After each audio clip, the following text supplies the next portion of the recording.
Good afternoon or good evening, depending on where you might be. My name is Kevin Michael Grayson. This is the KMG show for Wednesday, June the 29th, 2022. I haven't said much previously about the January 6th hearings in Washington, D.C., because it's a farce, as many other people have pointed out, a kangaroo court. But something has happened which is so fantastic, so ridiculous that I just can't help myself. This is from Andrea Widberg at American Thinker. The headlines were ominous, and the leftist gloating on Facebook was disturbing. It seemed as if the January 6th committee finally had its smoking gun in the form of an attractive mid-20s woman named Cassidy Hutchinson. Oh, just Cassidy. I just love this. Parents giving their children their first Christian name, getting a bog Irish surname and making that into a first name because it's supposedly classy. No, it's the opposite of that. Back to Widberg. The big excitement came when she recounted a wild tale about President Trump, desperate to get to the Capitol, trying to choke his Secret Service agent as they wrestled for control of Trump's car. Outside of the kangaroo court, though, actual facts indicate that nothing she said actually happened. The media was in a frenzy of excitement over Hutchinson's testimony.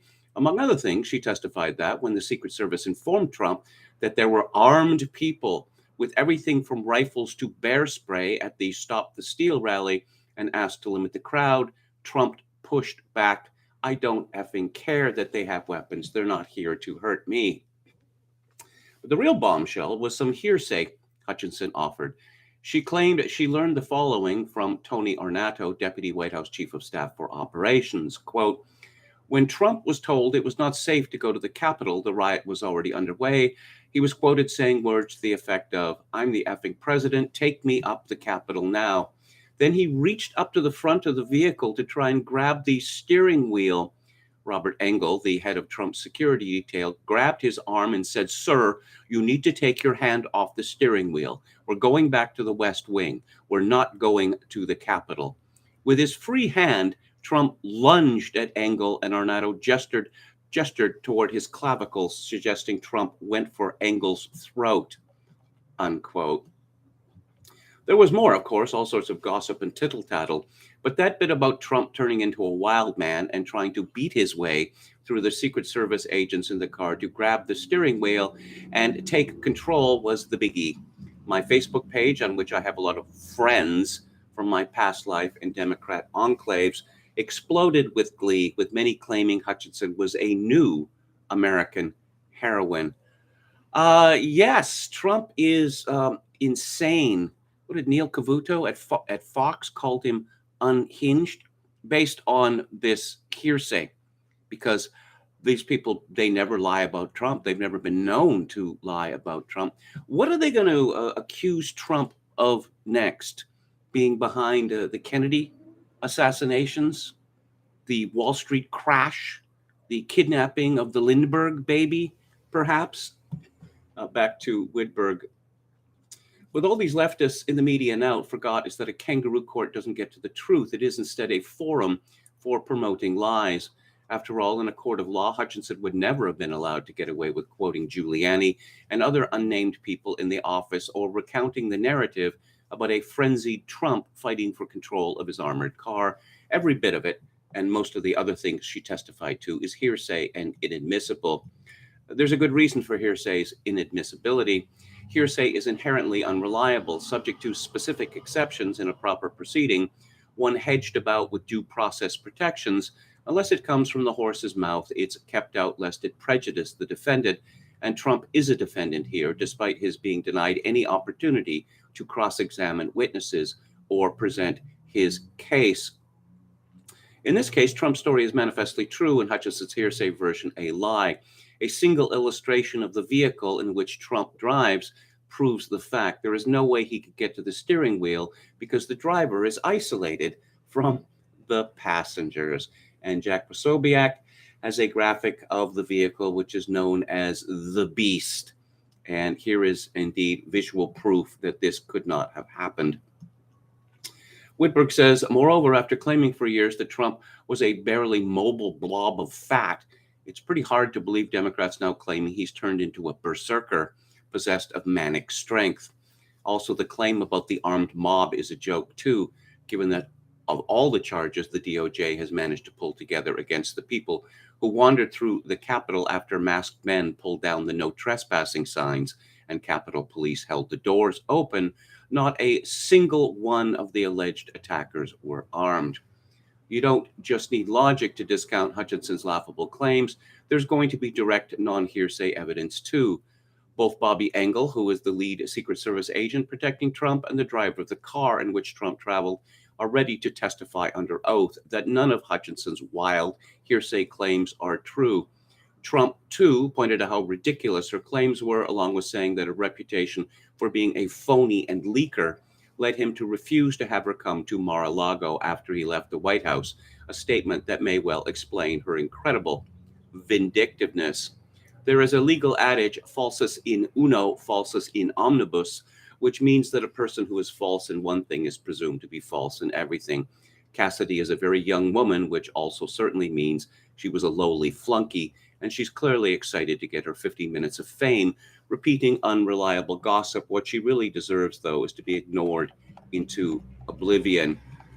Yes, this is another one of those gotcha moments. Oh, we finally got Trump. How many of these gotcha moments have there been? Dozens, but we keep getting more of them because Trump lives rent-free, as the kids like to say, in these people's heads. Let's see, Paul Joseph Watson at Summit News says that this testimony is Amber Heard 2.0. And yes, this is from Tristan Justice at the Federalist. And of course, the Never Trumpers are just in a state of almost orgasmic excitement. The ensuing testimony was devastating, according to National Review's resident Cheney cheerleader, Andrew McCarthy, in a post published even after the committee's new narrative fell apart.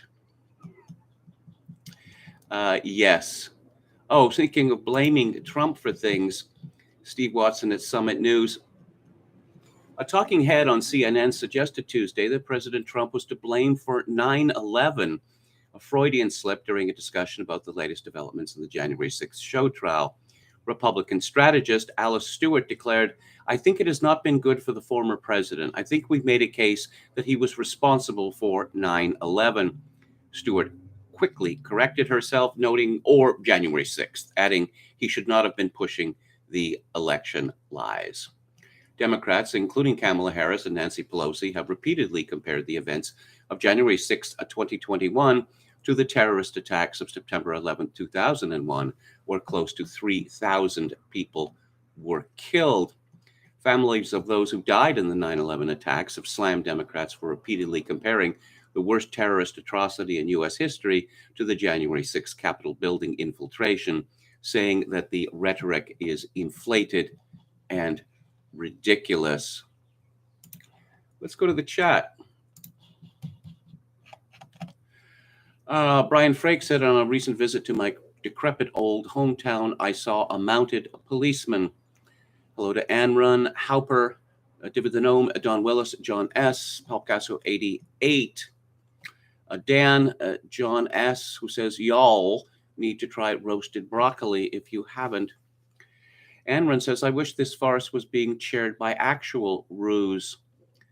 Chogokin 666 says, lost 5 more pounds and an inch in height.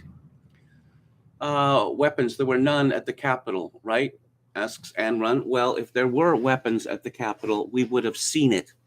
We would, there are, thousands of hours, I think more than 10,000 hours of video from surveillance cameras that the authorities refuse to make public. I wonder why that might be. KMG, what's your favorite vegetable? I do like broccoli. Potatoes, they're not a vegetable, are they? They're tubers, but I love potatoes. Must be the Irish in me. Hello to Don from Beyond. And William Hicks, Don from Beyond, says, I haven't had to work DoorDash for the last 4 months. Thank God. I've had a series of high-paying work-from-home jobs, scoring student essays for the various state tests. AI cannot do it yet. Well, I'm glad to hear that. British American says, serenity now. Just getting the minimum one per episode Seinfeld reference obligation out of the way early. Thank you for that. Thank you. Don from Beyond says, thank you, 200 people on Zoom. I've been accustomed to being on camera all day, LOL. Well, I'll have something to say about being on camera from your computer shortly. Don Willis says, wait till they find out that Trump chewed gum in class. Anron says, exactly, Kevin. We would have seen them. Jokin 666, because the cops literally beat I don't know whether I could repeat that. You may have heard about this shooting in Victoria yesterday. I was curious as to where it happened, and it happened on Shelbourne Street, which is about, 2.5 miles from where I'm sitting now. It turns out I lived for several months a block away from the Bank of Montreal that was robbed. The two robbers were shot to death by the police. Several other people, non-robbers, were hit by gunfire. Apparently 50 rounds were exchanged. As soon as I heard this, I thought, who robs banks anymore? I mean, this has to be the stupidest crime outside of kidnapping. William Dick says, I wish they'd bring back Stormy Daniels. Let her say a few words about January 6th. Let everyone know how she's doing. I'm sure her career as a pole dancer is flying free, as they say. Dionysus says, looks like Nick Fuentes is advocating a theocracy. Isn't he a cat boy, or whatever they call this? A very strange man. And let's talk about multiculturalism. Canada, in 2 days, my country celebrates its generic national holiday day. And so Justin Trudeau has popped up. He's not in Canada. Apparently, he's going to be back in time. He's gallivanting around the world. And Canada is not a nation. Canada is not two nations, although the House of Commons has unanimously voted that Quebec is a nation. The rest of us don't get to be a nation. Canada is, in fact, a multinational, multilingual, multicultural empire. This is from Roberto Wakewell Cruz at the Post Millennial. Prime Minister Justin Trudeau said in his statement on Multiculturalism Day, I have followed Canadian politics closely for over 50 years, and this is the first time I've ever heard of Multiculturalism Day. Trudeau said that Canada's identity was created by multiculturalism. So I guess then that Canada didn't exist until 1971, when Justin's father announced the policy of official multiculturalism. The statement comes as discussions around multiculturalism reemerge, thanks to Quebec Premier François Legault, who said last week that he prefers promoting interculturalism because not all cultures are equal.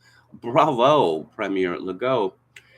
Trudeau said, today on Canadian Multiculturalism Day, I join people from coast to coast to celebrate one of our country's greatest strengths, our diversity. Trudeau's statement, Trudeau continued, cultural communities have always been integral to the fabric of Canada, and Canadians celebrate their diverse cultural heritage and identify with great pride. Identify with great pride?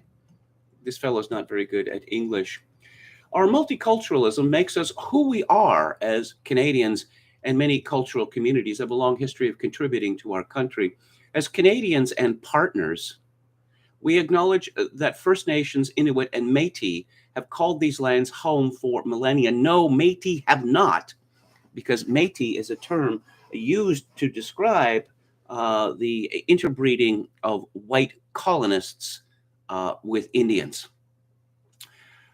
Despite what Trudeau says, Canada is entirely a European foundation, and the First Nations, Inuit, and Métis contributed nothing to it. Trudeau continues, Canada's proud and long-standing tradition of welcoming people from around the world with open arms continues to shape our country today. Yes, there was a lot of immigration to Canada before official multiculturalism, before Canada's immigration laws, policies were changed in 1967. Where did they come from? They came from Europe, and they were all white people, apart from a relative handful, who arrived in Nova Scotia and some other places due to the Underground Railroad.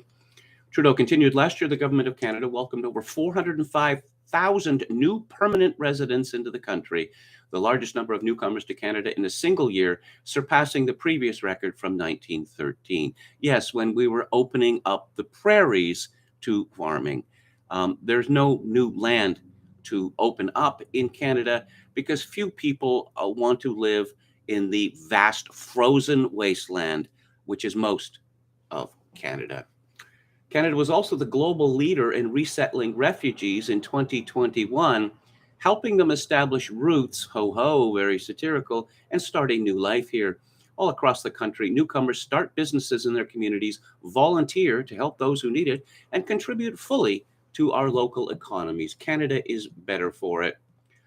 Well, as research has shown, immigrants, newcomers to our country, on the whole, are a deficit, a huge monetary deficit. And just as in the United States, the kind of immigration that we get shifts money from the working and middle class to the upper class.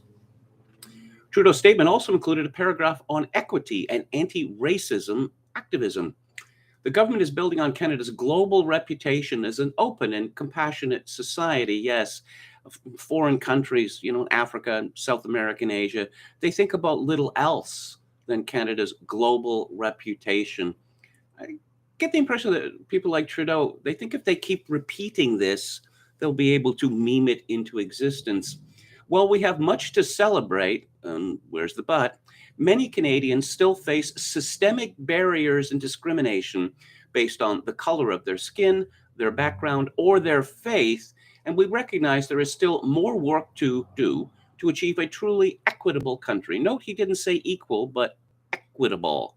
That means the Vismins get more than others. Through the community support, multiculturalism, and anti-racism initiatives program, a renewed anti-racism strategy, and a new national action plan on combating hate, we are improving our understanding of the challenges faced by Indigenous peoples, Black and racialized, well, who racialized them, and religious minority communities, and driving action to make Canada more inclusive for everyone. Religious minority communities, he can only be referring to Muslims here. He's not referring to, say, Amish. I wonder if Justin Trudeau knows that Canada has had a quota system in federal government and in all federally regulated industries since conservative Prime Minister Brian Mulroney gave us this poisonous gift back in, 1986? That it is legal to discriminate against white people in Canada. This is enshrined in our farcically named Charter of Rights and Freedoms, Section 15.2, for those who are interested. Trudeau infamously told the New York Times in 2015 that Canada was a post-national state, saying that Canada has no core identity and no mainstream. There's no core identity, no mainstream in Canada. There are shared values, openness, respect, compassion, willingness to work hard, to be there for each other, to search for equality and justice. Note how equality has now become equity. Those qualities are what make us the first post-national state, he told the Times. In February 1971, Prime Minister Pierre Trudeau, father of Justin, said that Canada is a multicultural country, but also a bilingual one, and announced the implementation of a policy of multiculturalism within a bilingual framework. That language sounds very Soviet, does it not? Well, The with all that is given to the visible minorities in Canada and the so-called Indigenous people, they only become angrier. And they're going to get angrier and angrier. This is what's known as the revolution of rising expectations. The more white people grovel and announce that anti-racism is for everybody, and of course, by definition, only whites can be racist. So an anti-racism initiatives program is explicitly anti-white. This is not improving the mental well-being of our visible minorities and our so-called Indigenous people. Quite the opposite. It's going to lead to a war of all against all. But I'm reminded, the failures of socialism back in the Cold War days. I remember seeing Malcolm Muggeridge speak in Vancouver, and he was greatly amused, saying that the solution to the problem of failing socialism is always more socialism. And the solution to the problem of failing multiculturalism is always more multiculturalism. It's diversity, diversity, diversity, but no unity. We don't talk of unity anymore because Canada has no core, no mainstream. Everything is up for grabs. Oh, yes, be careful with your camera. Now, you will notice that a great deal of the Canadian news that I talk about on this live stream comes from an outlet called the Post Millennial. There's a reason for that, which is the mainstream media, the CBC, which is a federal institution, and the main newspaper chains and their internet presence have been suborned by government money. So they don't report on things which embarrass the government. Oh, you get some procedural complaints, but that's about it. This is from Roberto Wakewell Cruz at the Post Millennial. The RCMP has admitted for the first time that it has been using spyware to infiltrate the cell phones of Canadians, including by remotely turning on the camera and microphone of suspects' phones and laptops. The RCMP says those tools were used only in serious cases when other unintrusive measures were not successful. And you can trust the RCMP because they never lie about anything. I used to think that I was somewhat paranoid because when I finish this live stream, I take the camera off the top of my monitor, I put it on top of my computer, turn it to the wall, and I unplug the camera from the computer and I unplug the microphone from the computer. But it turns out in this country, you cannot be too paranoid. This is the first time RCMP has even acknowledged that it has this ability, which uses malware to intrude on phones and devices, despite having the technology for years and using it in 10 investigations between 2018 and 2020, reports Politico. Of course, Politico is an American news organization, not a Canadian news organization. A senior research associate at the University of Toronto's Citizen Lab, wow, that sounds really Soviet as well, said that this is a kind of capability that they've done everything possible to keep incredibly quiet. This is a remarkable finding, and for the first time publicly reveals that the RCMP is using spyware to infiltrate mobile devices, as well as the broad capabilities of their spyware. The RCMP said that the increasing popularity of end-to-end encrypted apps means that police need new techniques to catch criminals. Hate criminals? I'm almost certain that a great number of these so-called criminals are guilty or suspected of committing hate speech.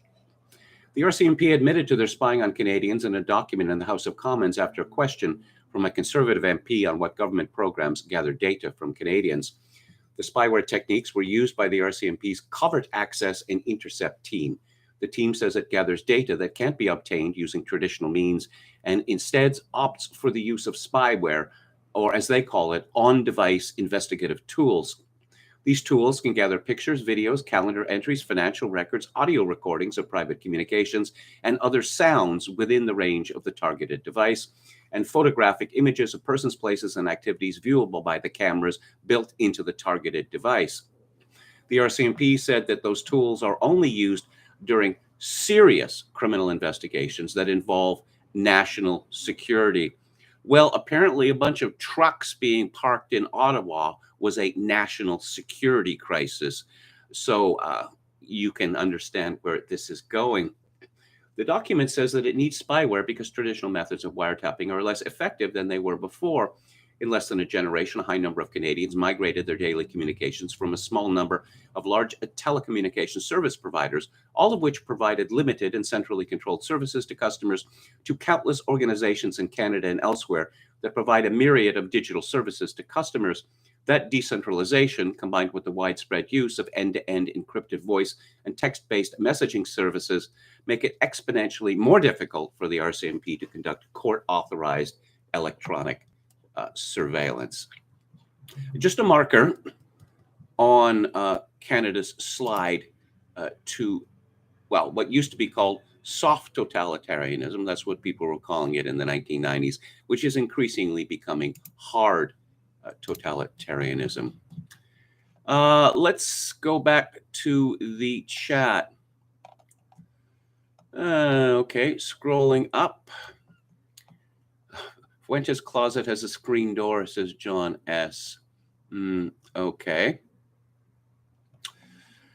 Fuentes seems to have jumped the shark quite early in his career, says John S. Yeah, I don't want to repeat all of these rumors, some of which seem to be quite justified with, quotations, because it's rather sickening. Don Willis says, all of these people will stand before a holy and just God one day. And who else do we have? Hello to Dr. A Dead Name. Brian Frake says, and it didn't work out well for the Métis. This is such a scam. There was a fellow I worked with at Alberta Report who's worked for the Calgary Sun for decades now, and he boasted that he could get himself officially declared a Métis, and he did. Oh, my great grandmother was an Indian, and the relevance of that to one's standing in Canada. Well, I believe the Supreme Court has ruled that Métis have all of the rights of Native Indians, despite not holding any territory, despite being completely dispersed within the population. And Chogakin 666 says, I am 1, 2, 3, 1 out of 2, 3, 4. Ramapo Algonquin, pay me now. British American says, look at the Canadian Maritimes and American New England connection for EG. Hello to French Ferret Spirit. Okay. Baked Alaska, I can't stand on solely aesthetics, says Chogakin 66. I really haven't heard anything about this person for years and years and years. British American says BC and Pacific Northwest, Alberta and Montana, Ottawa Valley and upstate New York. Well, yeah, other people have made the comment that the people of Alberta have much more in common than, say, with the people across the border in Idaho and Montana than they do with the people in the Golden Triangle. A friend of mine I work with on radio, he took a visit to Ottawa to see his sister, who was a feminist lawyer. So he tagged along to a feminist lawyer cocktail party. And, oh, so you're visiting. Where are you visiting from? Alberta. Immediately, they all turned on him. Alberta? How can you stand to live in that horrible place full of these horrible, hateful rednecks? And he was shocked by this. He said that on the ride from the airport to where he was staying, the cab driver asked him where he was from, and he said Alberta. The cab driver said something like, "You Albertans never stop complaining. You need to shut up." And who else do we have? John S. says, who's talking rumors? I'm laughing at things he said himself, not what has been said about him. And what else we got? David the Gnome says, I'm always reminded of the important enemies list the ADL made for big online presences they wanted gone. I don't really care whether he's homosexual or not, says John S. I haven't attacked him other than that screen door quip.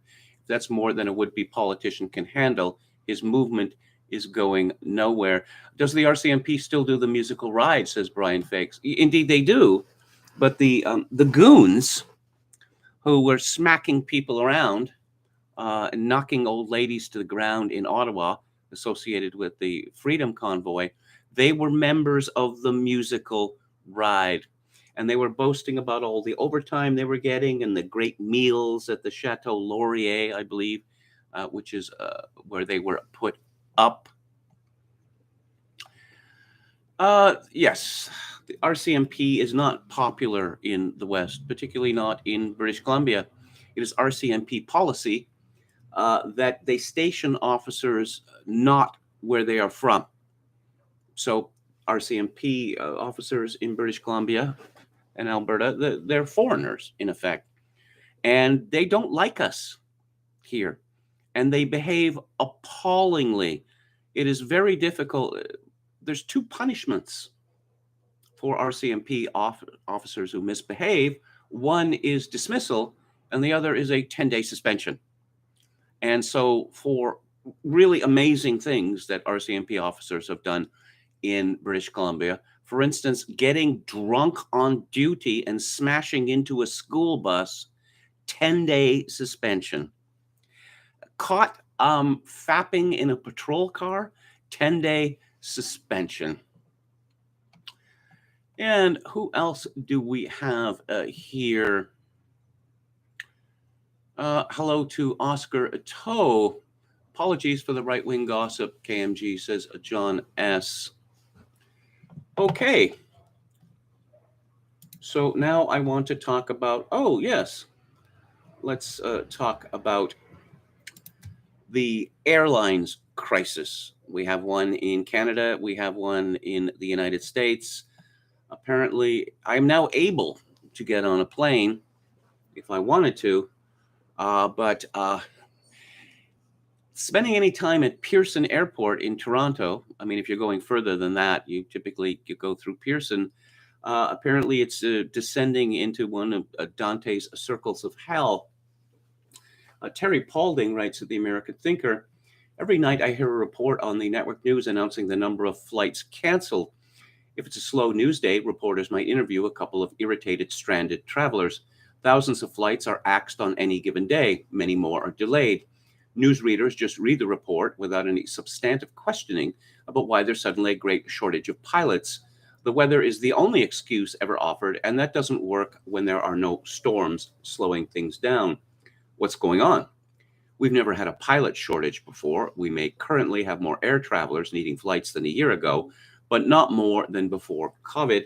And yet here we are facing an entirely new problem. It's so bad that American Airlines is offering pilots on its regional carriers double and triple pay for the month of July if they'll take extra flights. It's not hard to figure out what's happening. Despite the seeming prohibition on our pilots saying anything about it, we rarely hear a peep from them, at least on mainstream news outlets. There's even a noticeable dearth of questions asked at Fox News of late. Nobody is questioning this fiasco beyond some Fox Business report.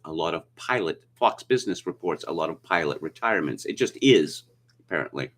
There are always going to be retirements, and saying, as the link above does, that it's expensive to become a pilot, give me a break. That's never been an issue before, so why even consider it now? What job does one get where advanced training doesn't cost money? Let's put the blame for the shortage squarely where it belongs, on COVID vaccination policy. Many pilots who got the jabs are suffering injuries and have been unable to pass their required 6-month comprehensive physicals. None of us want a pilot who has a heart attack mid-flight. If you search the net, you come up with reports like this one from last week that pretty much says it all, but they're not from mainstream sources, of course.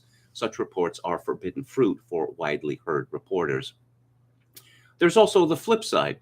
If pilots refuse to get the jab, they can no longer fly due to mandates. We have a perfect storm.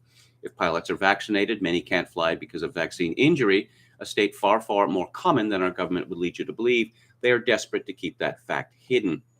If you're not vaccinated, you can't fly either. If you're in the military, many pilots go commercial after their service years. You have the same problem. So the routine feed of qualified military pilots who transition to commercial piloting is effectively halted as well. There are ample stories of military doctors losing their jobs because they won't certify heart-damaged flyers. I also note that we've had an extraordinary number of military plane and helicopter accidents of late, none of which have been followed up on or logically explained.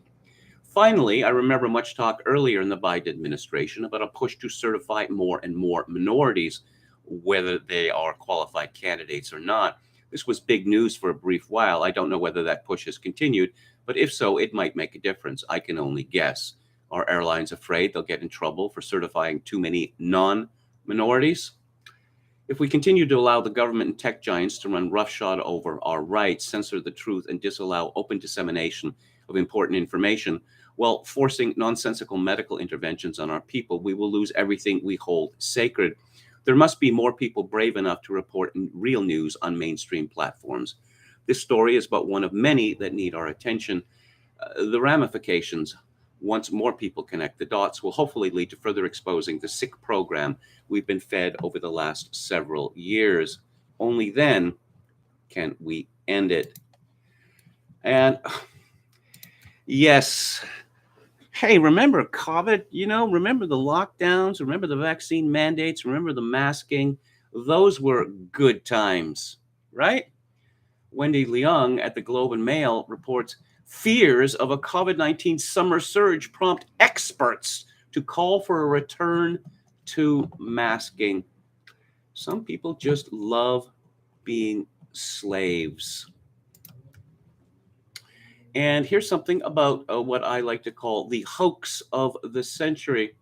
This is from Tom Flanagan at Unheard. And Tom Flanagan, a University of Calgary professor who generally acknowledged to have been Stephen Harper's guru.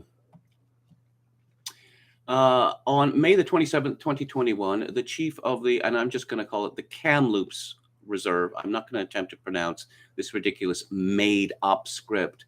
A First Nations government in British Columbia announced that ground-penetrating radar had located the remains of 215 so-called missing children. These were allegedly undocumented deaths from the Kamloops Indian Residential School, which had closed 52 years ago. The young anthropologist who conducted the GPR search later added a note of caution. Only a forensic investigation could confirm that these were indeed burials, but a moral panic had already been unleashed. Politicians and the media immediately seized on the first announcement, and burials of missing children was a storyline that ricocheted around Canada and much of the world. Meanwhile, several other First Nations, why don't we just call them, Indian bands, that had at one time hosted residential schools, hired their own anthropologist armed with GPR and announced similar discoveries. Weeks later, almost exactly a year ago, in June 2021, the Cowessess First Nation announced the discovery of 751 unmarked graves at the site of another former residential school in Saskatchewan. Canadian Prime Minister Justin Trudeau set the tone of the public response on May the 30th by ordering Canadian flags to be flown at half-staff on all federal buildings to honor the, quote, 215 children whose lives were taken at the Kamloops Residential School, unquote, thus elevating the possible burials to the status of murder victims and making Canada sound like a charnel house of murdered children. Unprecedented in Canadian history, flags remained at half-staff until Remembrance Day, November the 11th, and were returned to normal height only after the Assembly of First Nations gave its okay. In spite of this ostentatious virtue signaling, Trudeau got into trouble when he skipped an event in Kamloops on September the 30th to commemorate the missing children. Apparently, our surfer dude prime minister preferred to ride the waves at Tofino on the Pacific coast rather than attend a commemorative ceremony. To make up for his faux pas, he had to go to Kamloops on October 18th for another memorial ceremony at which he was harangued for several hours. But not all the events in the wake of the Kamloops announcement were so amusing. 68 Canadian churches, mostly Roman Catholic, were vandalized or even burned to the ground. Many of these were historical church buildings still used and revered by Native people. The pretext for arson and vandalism was that the Kamloops Indian Residential School had been run by a Catholic religious order, as had 43% of all residential schools. Imagine the outrage if 68 synagogues or mosques had been vandalized and burned. Yet the attacks on 68 Catholic churches passed with only mild criticism. I should note that when Justin Trudeau was asked about this, he said that he understood the anger that led to the vandalism and destruction. An article in the New York Times was typical of media commentary about the unmarked graves. It was first published under the headline, "Horrible History, Mass Grave of Indigenous Children Reported in Canada," on May the 28th and updated on October the 5th under the same title. It asserted, quote, "For decades, most Indigenous children in Canada were taken from their families and forced into boarding schools. A large number never returned home, their families given only vague explanations or none at all," unquote. Because the corporate press take their cue from the New York Times, its perspective echoed widely. The discovery of the so-called unmarked graves was chosen by Canadian newspaper editors as the news story of the year. And the World Press Photo of the Year award went to a haunting image of red dresses hung on crosses along a roadside with a rainbow in the background commemorating children who died at a residential school created to assimilate Indigenous children in Canada. But the award this news report should have won is for fake news of the year. All the major elements of the story are either false or highly exaggerated. First, Flanagan writes, no unmarked graves have been discovered at Kamloops or elsewhere. GPR has located hundreds of soil disturbances, but none of these has been excavated, so it is not known whether they are burial sites, let alone children's graves. At her original press conference, the chief of the Kamloops Indian Band calls these findings unmarked graves, and the media, politicians, and even Pope Francis ran with the story without waiting for proof. Similar claims from the chiefs of other Indian reserves ran into grave difficulty, no pun intended, because the GPR research was conducted in whole or in part on community cemeteries located near the sites of residential schools. It would hardly be surprising to find burial sites in a cemetery. But again, since no excavations have been conducted, it is not known whether these unmarked graves contain the bodies of children. You might ask, why no excavations? Well, the various Indian chiefs say this would be disrespectful for the dead. Well, that's one explanation. The truer explanation is, as Nimzovich, a famous, said, that the threat is more powerful than the execution. Right now, they can claim there are these mass burial sites. If they do excavation and they come up short, or they find tree roots or the like, it's going to be very embarrassing for them. So they're not going to do it. Flanagan continues, North American Indians did not conduct burials. They usually exposed the bodies of the dead to be worn away by predators and the elements. Christian missionaries introduced the practice of burial, but Indian graves were usually marked by simple wooden crosses that could not long withstand the rigors of Canadian weather. Thus, Indian reserves today contain probably tens of thousands of forgotten unmarked graves of both adults and children. To discover these with ground-penetrating radar proves nothing without excavation. Second, there are no so-called missing children. This concept was invented by the Truth and Reconciliation Commission, whose members spoke at various times of 2,800 or 4,200 Indian children who were sent to residential schools but never returned to their parents. Indeed, some children died at residential schools of diseases such as tuberculosis, just as they did in their home communities. But the legend of missing students arose from a failure of TRC researchers to cross-reference the vast number of historical documents about residential schools and the children who attended them. In the fake news stories, the unmarked graves are presumed to be populated by the missing children who died at residential school. Lurid tales of torture and murder of babies thrown into the furnace and hanging from meat hooks make the stories more colorful. However, the notion of missing children cannot stand up to critical scrutiny. Indian parents, like other parents, love their children and certainly would have noticed if they went away to school and never came back. But no inquiries about missing Indian children were ever filed with the police. Moreover, children were carefully tracked in the residential school system. Similar to boarding schools all over the world, each child received a number upon admission for keeping track of clothing and other possessions. The Federal Department of Indian Affairs also recorded students because it paid a per capita subsidy to the schools. It reviewed admission records meticulously because it didn't want to pay for the white and Métis students who sometimes got into the residential schools, even though they were supposed to be for Indians only. On the other side, the residential schools were equally motivated to keep track of students because their income depended on the per capita subsidies. If students disappeared, their subsidy would have decreased. Third, stories about the Indian residential schools are almost always accompanied by the frightening claim that 150,000 students were forced to attend these schools, but the claim is misleading at best. Scholars generally agree that more students attended day schools and Indian reserves than went away to residential schools. Moreover, a large number didn't go to any school at all. It wasn't until 1920 that school attendance was made compulsory for Indian children, and enforcement was often lax. It was estimated in 1944 that upwards of 40% of Indian children were not in any kind of school. For students who did attend residential school, there had to be an application form signed by a parent or other guardian. Many of these forms still exist and can be seen in online government archives. The simple truth is that, despite allegations of physical and sexual abuse, many Indian parents saw the residential schools as the best option available for their children. Cree artist Kent Monkman's famous painting, The Scream, showing missionaries and mounted policemen snatching infants from the arms of their Indian mothers, is a fever dream of the imagination. It is not even close to an accurate depiction of historical reality, not even if taken metaphorically. Flanagan continues, how could the fake news story of unmarked graves with its attendant legends of missing children ripped from the arms of their mothers have gained such wide currency among political and media elites? The short answer is that it fits perfectly into the progressive narrative of white supremacy, of the white majority in Canada oppressing racial minorities. But there is also a specific etiology of the unmarked grave story. Prior to 1990, residential schools enjoyed largely favorable coverage in the media, with many positive testimonials from students who had attended them. Indeed, alumni of the residential schools made up most of the emerging First Nations elite. Then Manitoba Regional Chief Phil Fontaine spoke on a popular CBC radio show about how he had suffered sexual abuse at a residential school. After that, things went south quickly.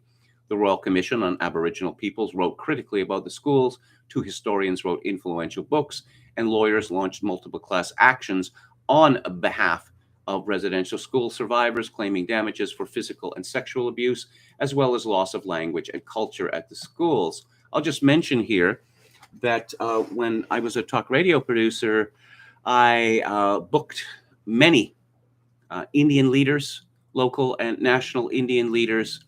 I'm talking about the 1980s. None of them, not one of them, mentioned residential schools as one of their complaints about mistreatment by the federal government. Flanagan continues, rather than contest these lawsuits in court, the Liberal government of Paul Martin negotiated a settlement in 2005, which was accepted shortly afterwards by the newly elected Conservative government of Stephen Harper. Ultimately, about $5 billion in compensation was paid to about 80,000 claimants, and Prime Minister Harper gave a public apology for the existence of residential schools in 2008. And again, I'll mention here, how did the government know that these claimants had suffered abuse, physical or sexual, at residential schools? Because they said so. It was that simple. And I can't say that I really blame these people much. If the government is offering you tens of thousands of dollars to make up a story about what happened to you at school, well, you'd have to expect that many people are going to take them up on that offer, right? Harper might have thought that the compensation payments and his apology would be the end of the story, but it was only the beginning. The Truth and Reconciliation Commission that he appointed took off in its own direction after the initial set of commissioners resigned and had to be replaced on fairly short notice. The TRC held emotional public hearings around the country at which survivors, like the Holocaust, were invited to tell their stories without fact-checking or cross-examination. Most had already made claims for financial compensation, in which the amount paid was proportional to the degree of sexual and physical abuse suffered, again without fact-checking or cross-examination. The TRC concluded that the residential schools amounted to cultural genocide. While this was going on, lawyers were bringing more class actions for other forms of Indian education, such as day schools on reserves or boarding in town to attend public schools. Harper's government offered some resistance in court, but the Liberal government of Justin Trudeau, elected in 2015, preferred to settle out of court. Billions of dollars more are being paid out as a result. Against this background, the claims of unmarked graves are a new moneymaker. In August 2021, the federal government announced $321 million in special grants to First Nations for research about unmarked graves, and Canada's 2022 budget pledged $275 million for addressing the shameful legacy of residential schools. Meanwhile, Indigenous leaders are pursuing claims for financial compensation from the Catholic Church. Yes, two bites at the apple, as they say. Flanagan continues, fake news does not arise and thrive in a political vacuum. While progressive ideology makes academia and the Liberal government a receptive audience, the Indigenous industry has an obvious financial stake in driving the story. As long as the dollars flow, expect more stories about unmarked graves, yet no excavations to test the truth of this story. Well, I was talking earlier about the revolution of rising expectations, and the more the Canadian government, Canadian politicians have groveled to Indians, and the more moolah they have handed out to them, the angrier they become, and the grander their claims become. It is now commonplace amongst the Indian elite for them to claim that they own Canada, every square inch of it, that Canada, in fact, does not exist. Well, as Kipling taught us, keep on paying the Dane Geld and you'll never get rid of the Dane. I mentioned a few days ago one of the leading examination services in Britain, or the leading one, had purged 15 stale pale male poets from their list of 45 to be studied for the GCSE exam. And we've had some ethnics in Britain complain about this. And here's another one by Tomiwa Owolade in Unheard, and it's quite a good essay. He writes therein, W.E.B. Du Bois was one of the most influential radical Black thinkers of the 20th century, but he also loved Richard Wagner. Du Bois proudly affixed himself to Western culture. As he put it, I sit with Shakespeare and he winces not. Across the color line, I move arm in arm with Balzac and Dumas. From out of the caves of evening that swing between strong-limbed earth and the tracery of the stars, I summon Aristotle and Aurelius, and what soul I will, and they come all graciously with no scorn nor condescension. See how beautifully written that is? Yes, compare it to, say, Ibram X. Kendi and his ilk. C.L.R. James, the Trinidadian Trotskyist, similarly affirmed an attachment to Western civilization. I didn't learn literature from the mango tree, he once wrote, or bathing on the shore and getting the sun of colonial countries. I set out to master the literature, philosophy, and ideas of Western civilization. That is where I have come from, and I would not pretend to be anything else. In his dying days, when he was visited by Edward Said, James wanted to talk to Said about classical music rather than colonialism. When he died, James was called the Black Plato by the London Times. The traditions of Western literature and culture belong just as much to Black people as white people. It is part of my inheritance, and that is why I loved teaching those kids. I was sharing what belonged just as much to them as to the kids with hundreds of books in their family homes or a private education. My favorite student was a boy called Peter. I could tell from his surname that his family came from Ghana. He came to every single lesson while all my other students found an excuse to skip at least a few classes. I never met Peter. I still don't even know what he looks like. His camera was always turned off. But we cultivated a connection, not through the fact that both of our families come from West Africa, but by familiarizing ourselves with the great works of English literature. We read Larkin and Heaney, but we also read Derek Walcott.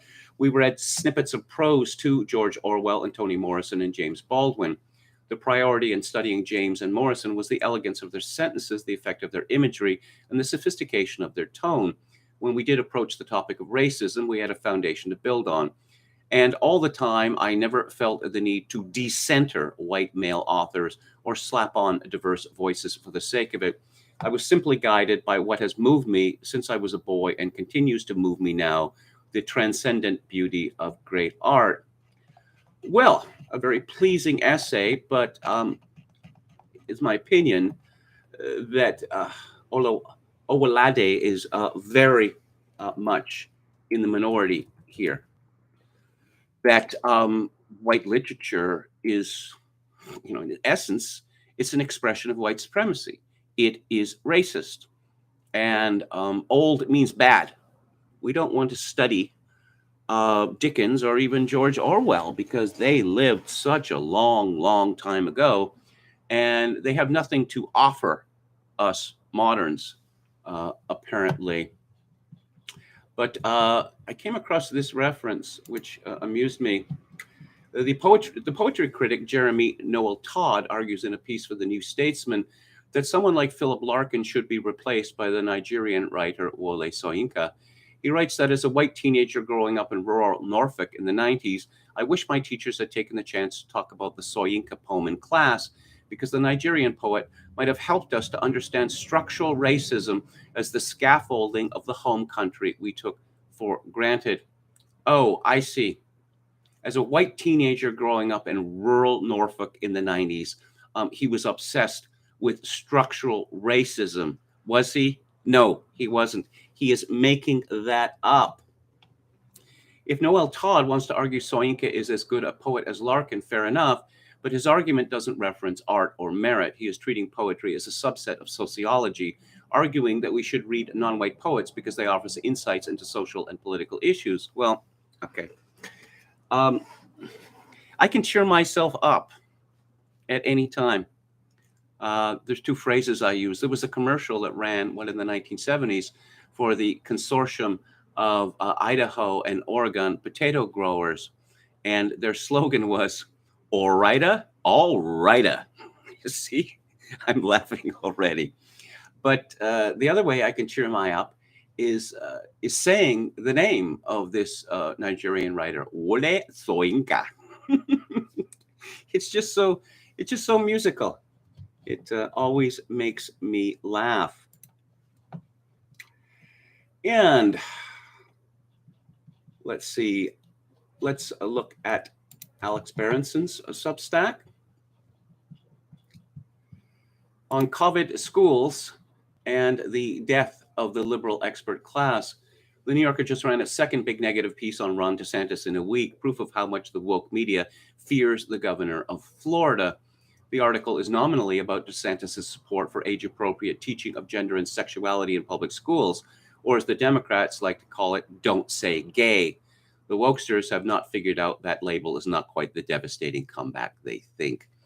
Plenty of parents of 6-year-olds are fine with not having teachers say gay. They think even if they support same-sex marriage, as Berenson does, they and not outsiders should decide what their first or second graders hear about sex and family structures. Then again, these are the people who thought defund the police was an electoral winner, so their political instincts may not be the best. But I digress briefly. As you would expect, the article treats DeSantis as a political opportunist, but unlike most woke media reporters these days, the author actually took the time both to talk to conservatives who support DeSantis' views and to try to understand why those views are gaining so much ground right now, as opposed to just repeating Fox News, misinformation, racism, misogyny, America is the worst, endlessly. The result was something close to the truth and the best explanation I've seen for the way that COVID continues to drive our politics, even if no one is talking about it anymore. I urge you to read 3 paragraphs, and I will read one.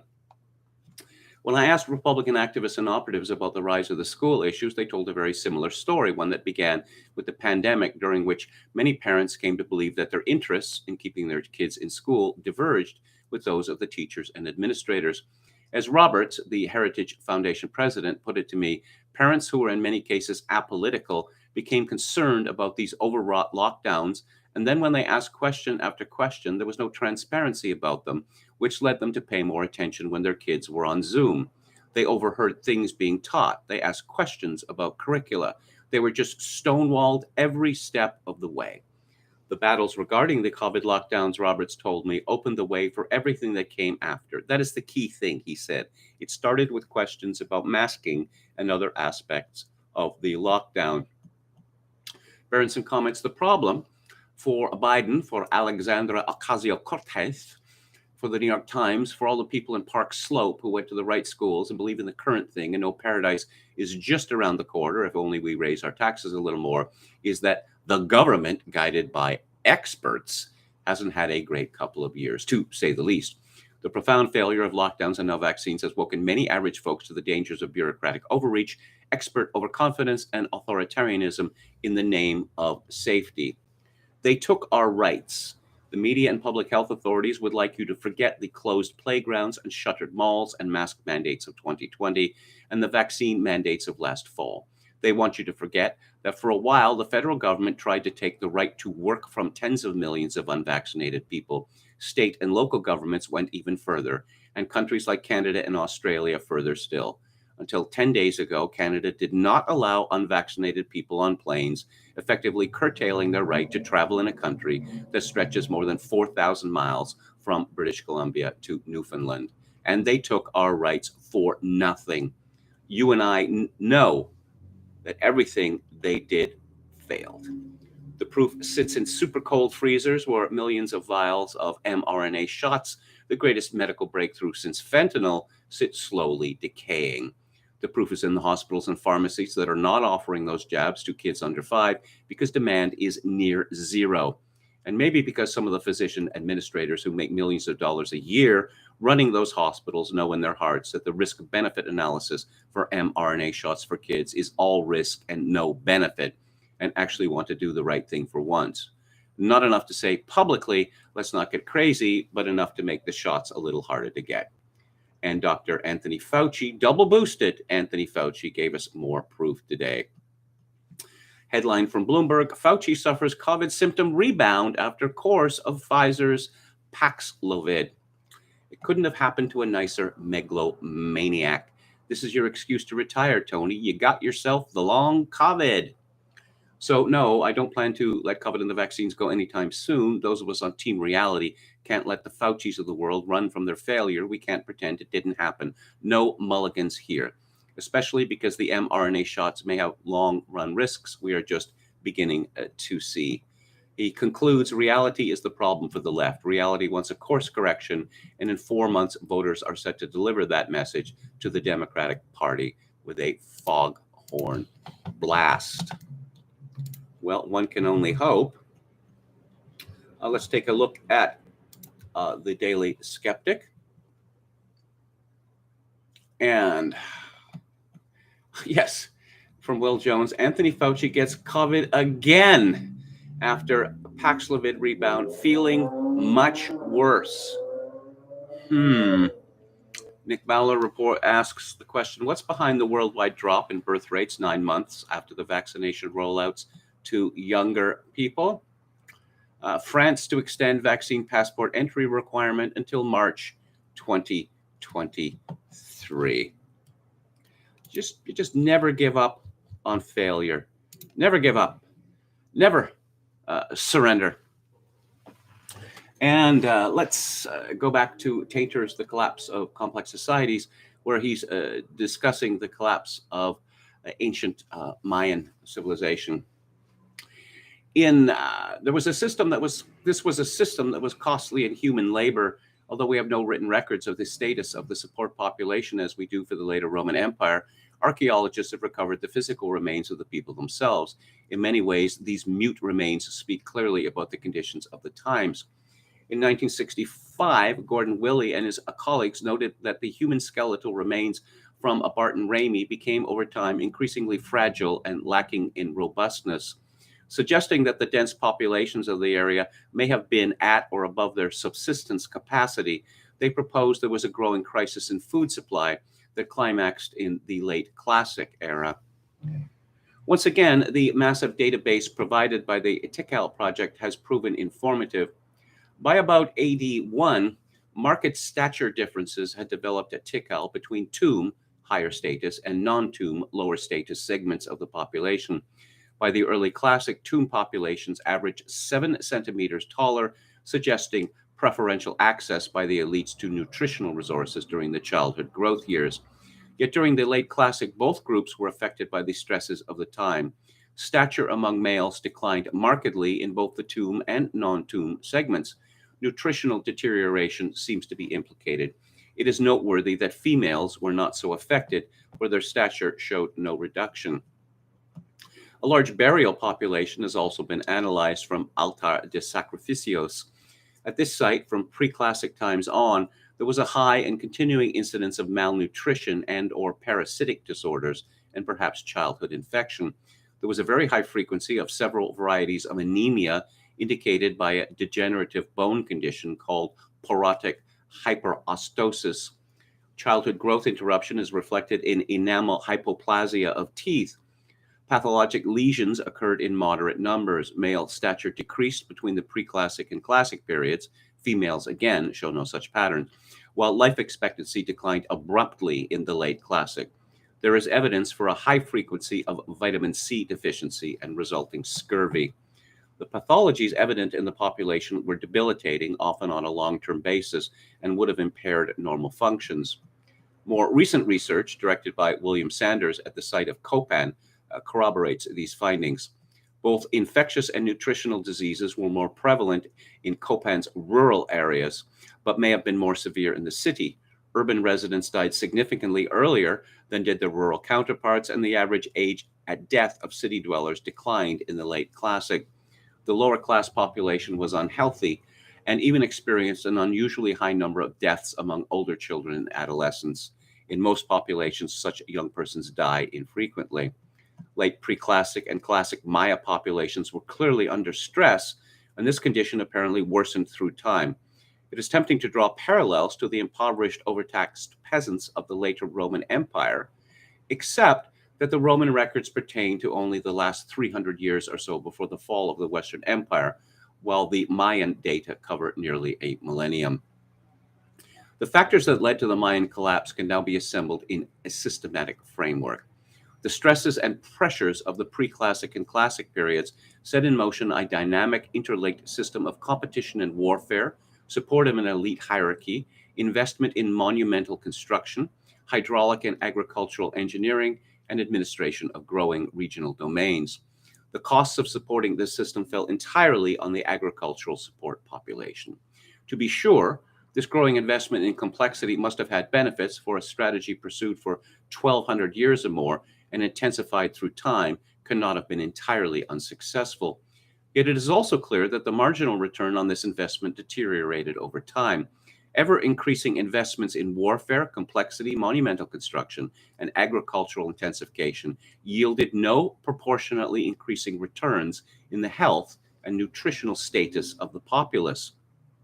To the contrary, as the demands on the support population increased, the benefits accruing to that population actually declined. All of the monumental construction and all of the agricultural engineering apparently yielded little or no increase in nutrition per capita. I must emphasize the per capita part of the previous sentence, since it is obvious that overall food production did increase. This was especially so just prior to the collapse, when a dramatic increase in monumental construction fell on a stressed and weakened support population that was no longer growing. The fact that females were apparently not as stressed as males, at least at some sites, leads one to speculate that the hierarchy, faced with increased needs for labor and military personnel, pursued a policy of deliberately favoring female nutrition to increase population. The later Roman Empire, as already seen, also encouraged population growth, but through taxation incentives and care of orphans. Closer at hand, both the Aztecs and the Incas had policies favoring population growth, in some instances honoring reproducing females. As in the Roman case, it is further tempting to ask whether the late classic leveling of Mayan population was partly due to excessive demands on the peasantry.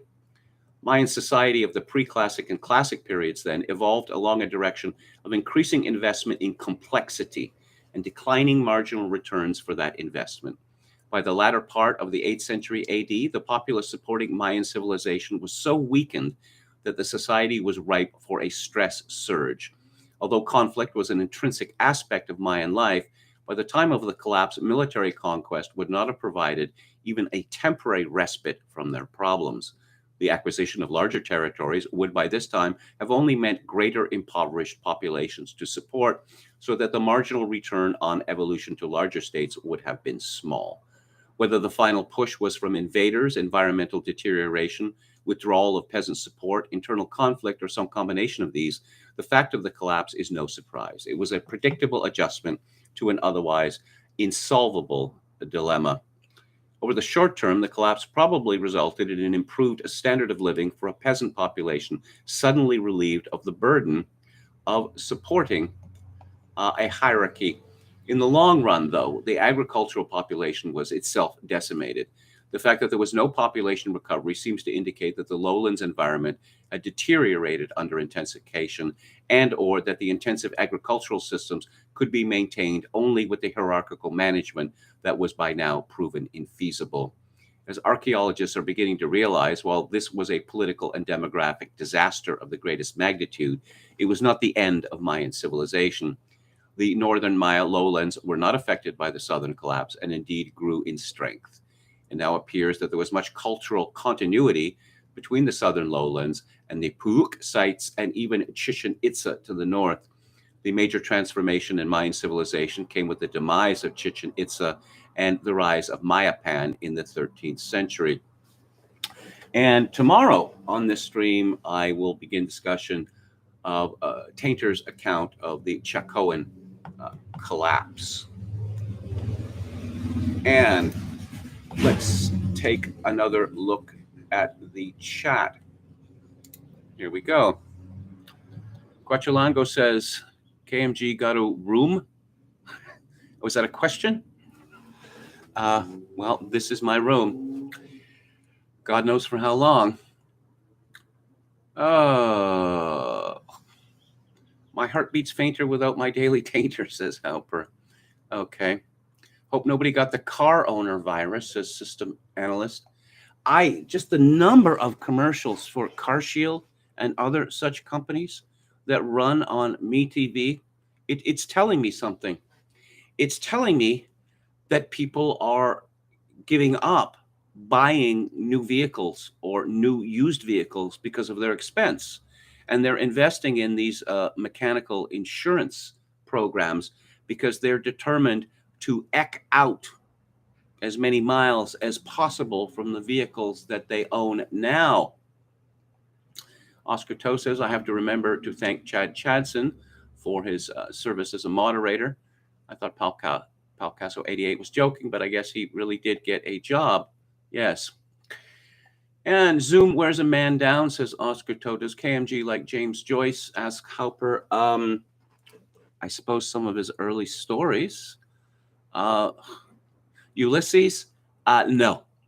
And Finnegan's Wake is unreadable. Lord knows I have tried. And I have even tried Anthony Burgess's redaction of it. You know, okay, I'm reading this sentence and I'm reading this sentence. Okay, and then the next sentence. Okay, and I read that. So I've read a paragraph. What does any of that mean? I don't know, and I've completely forgotten what I have just read because it is nonsensical.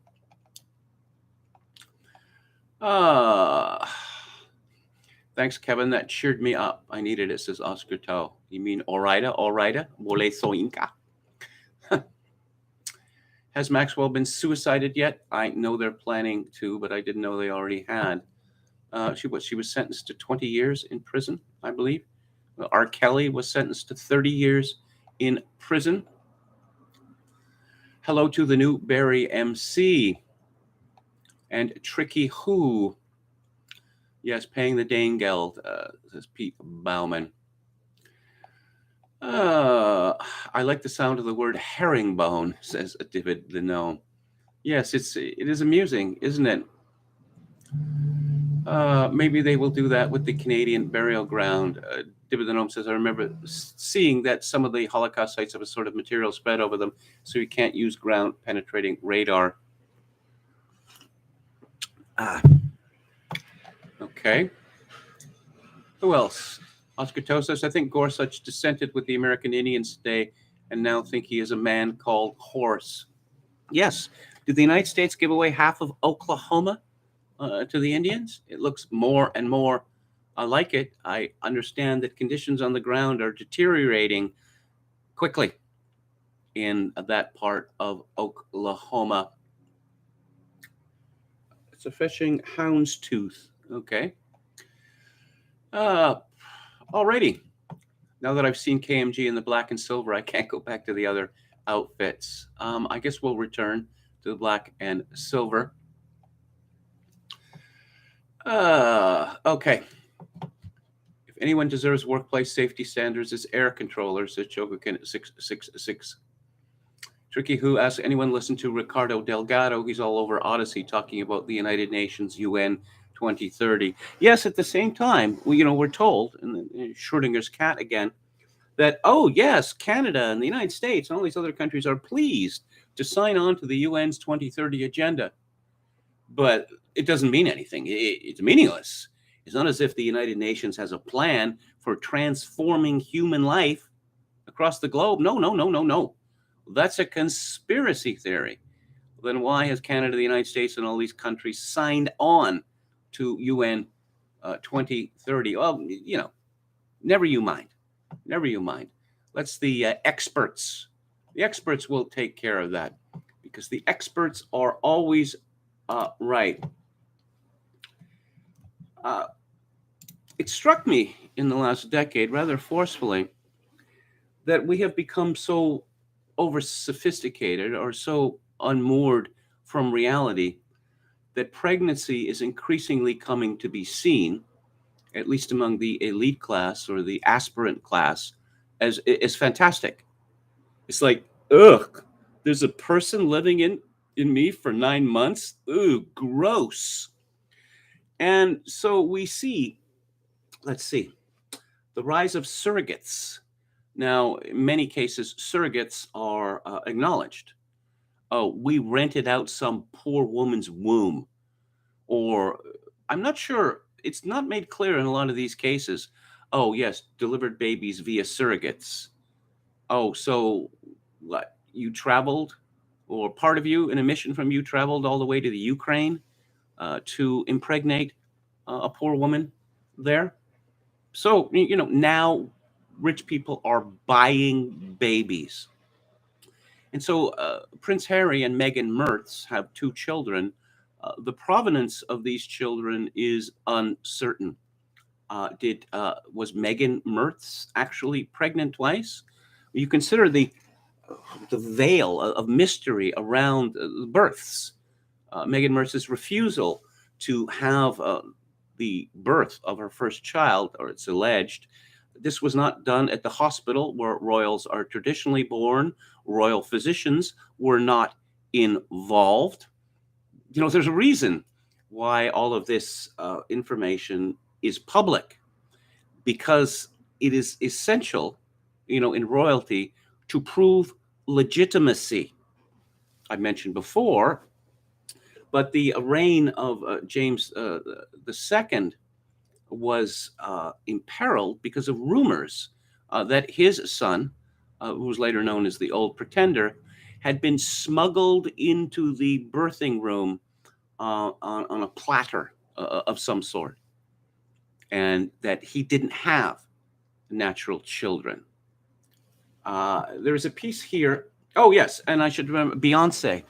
Do you remember when her concavity, supposedly where her baby was, it went convex? You remember that happening? That doesn't happen in a real pregnancy. And of course, there's Kim Kardashian. She has children. Who are the parents of these children? Who delivered these children? Seems a mystery. Kat Rosenfield writes at Unheard, in 1992, while the ascendant evangelical right was pushing to roll back abortion rights as part of its family values platform, the Democratic Party stumbled on a pro-choice message that would not only win the presidency, but also define the party's position for years to come. It consisted of 3 words, first spoken by then presidential nominee Bill Clinton, and ultimately heard so often that they started to take on the air of catechism, an incantation whose mere utterance rendered a politician rhetorically bulletproof: safe, legal, rare. For those whose interest in the American left only goes back as far as the Obama administration, it's hard to explain what a triumph this was. Not only did the phrase create a big tent under which even people who felt morally ambivalent about abortion could comfortably gather, it also forced Republicans into insane reactionary counterpositions. As well as safe and legal abortions, the Democrats were promoting comprehensive sex education and contraceptive access, which would help prevent unwanted pregnancies from happening in the first place. There's no evidence that this claim is true. The comprehensive sex education is correlated heavily to an explosion in teenage pregnancy. And Republicans, rather than make common cause with their enemies, mostly opted to argue against these things.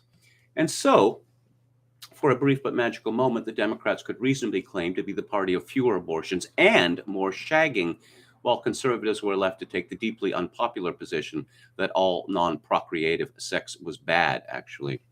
Caitlin Flanagan of The Atlantic has observed the remarkable staying power of safe, legal, and rare, which, quote, translated into language the inchoate sentiments of millions of Americans so exactly that they had to hear it only once for it to become their firmly held position on abortion, unquote. The message was so effective that Hillary Clinton even resurrected it in 2008 during her first, ultimately unsuccessful play for the Democratic presidential nomination. 2 years after that, President Barack Obama explicitly identified the phrase, the right formulation when it came to discussing abortion. And yet, Rosenfeld writes, in the past 10 years, safe, legal, and rare has fallen out of favor as arguments emerged in the more language-obsessed corners of the left that the rare part was unduly stigmatizing. It posits that having an abortion is a bad decision and one that a pregnant person shouldn't have to make, one activist wrote last year in an essay demanding the phrase be retired. It's hard to overstate the utter self-sabotaging lunacy of this argument, which not only undermined one of the most popular lines of party messaging in decades, but is also farcically nonsensical. Safe, legal, and rare are surely a solid and desirable set of criteria for any medical procedure that is both unpleasant and unplanned, as abortions, but not only abortions, invariably are. And yet, the argument prevailed. By the time Hillary ran for president in 2016, the word rare had been excised from the Democratic Party platform. In its place arose a variety of messages, none nearly as effective, and some deeply strange, even ghoulish. Among the most notable side effects of the argument that abortion need not be rare is an increasingly prevalent notion that perhaps pregnancy should be. In the days following the leak of the draft Supreme Court decision that ultimately overturned Roe v. Wade, the very online left traded horror stories about what it can do to your body. One much shared Twitter thread from an obstetrician enumerated the risks of pregnancy like a carnival barker marketing a house of horrors. Quote, hemorrhage from miscarriage or ectopic, sepsis, blood clots, strokes, heart attacks, hyperemesis and intractable vomiting, increased domestic violence, exacerbations of heart disease, lupus and rheumatologic disease, hypertension, seizures, and mental illness, diabetes, unquote. It's all right here, folks. And that's before we even get to the, and I'm not going to repeat what follows because it is too disturbing. The pro-choice press has only reinforced the horror by giving us wall-to-wall coverage of the danger of pregnancy and childbirth. Here's New York Times columnist Pamela Paul with a gut-twisting account of her emergency C-section. And again, I'm not going to repeat what follows. Here's Kate Manning in the Washington Post talking about cracked nipples and infected breasts. I'm reminded that Franz Liszt's beloved third child, his second daughter, Blandine, she died, I believe, at the age of 26 from septicemia following problems in breastfeeding. Rosenfeld continues, gone are the days when the left took pains to emphasize that it was not pro-abortion, but against unwanted pregnancy. Instead, this moderate stance has metastasized into a demonization of pregnancy in general. Some have framed this as a look what you made me do position forced by the anti-choice right. Sarah Jones in New York Magazine wrote, quote, if there was anything beautiful about pregnancy, the anti-abortion movement has devoured it and spat up something hateful in its place. Pregnancy for many will now end dreams, alter futures, maybe even kill, unquote. In a recent essay for The Bulwark, Mona Charan laments that young women reading these stories may get the impression that pregnancy is a hellscape of pain, disfigurement, and degradation. I disagree with this argument, not in substance, but in scope. These stories are no less terrifying to women in middle age who, in their waning fertility, might have been on the fence about having kids and are now loath to do so, lest they turn into the elephant man. But even if this type of rhetoric doesn't ultimately put a dent in the birth rate, it seems to reflect a penchant on the left for the opposite of coalition building, for busting up the movement one taboo turn a phrase at a time. Goodbye rare, goodbye women, goodbye choice. The beating heart of the movement, now categorized as harmful language, and goodbye to the allies who favored these terms, now severed and drifting away from the movement like Inuit elders who have outlived their usefulness, cast onto an ice floe to die. Most remarkable is that the abortion access is in fact an issue with direct bearing on the lives of a vast majority of Americans, not only women, but any man in a heterosexual partnership one. And yet some of the loudest voices on this issue now insist on describing it as anything but. Consider the now notorious tweet in which the ACLU listed all the groups most impacted by abortion bans. Women were not listed at all. And here is the tweet from the ACLU, May the 11th of this year. Abortion bans disproportionately harm Black, Indigenous, and other people of color, the alphabet people community, immigrants, young people, those working to make ends meet, people with disabilities. Protecting abortion access is an urgent matter of racial and economic justice. This happened with such incredible swiftness. Women, oh dear, what's my position on women? What do you mean, what's your position on women? Do I use that word, women? Oh, and then we get into pregnancy. Oh, so who, birthing persons, is that what I should say? Huh? Yes. This happened in what, about a year? And why would that be? Because we're all so afraid of the trans people that they call the shots now. Back to the unheard essay. Such rhetoric is inevitably adopted in the name of inclusivity, which is funny, given how it not only sparks internecine infighting, but also rules out virtually every position that might have had widespread resonance in the way that safe, legal, and rare once did. It was especially surreal to see this happen in the month or so before the leaked Dobbs decision, which left little doubt that Roe would fall. Neither the revelation of imminent doom nor the arrival of said doom last week could deter the left from its determination to eat itself alive. Abortion is now banned or on the verge of being banned in nearly half of America's states, and yet we're still sniping about white women like it's 2016. The inability to organize reflects an adolescent impulse within contemporary feminism, an urge to define oneself primarily through the rejection of the waves that came before us. The safe, legal, and rare message that framed abortion as necessary but not necessarily desirable is just another relic of the bad old days of Bill, an era in which liberals not only elevated a tomcatting playboy to the presidency, but rallied behind him amid rape allegations, impeachment, and his prosecution for an affair with a then 23-year-old White House intern. Well, he wasn't prosecuted for that. He was prosecuted for lying about it under oath.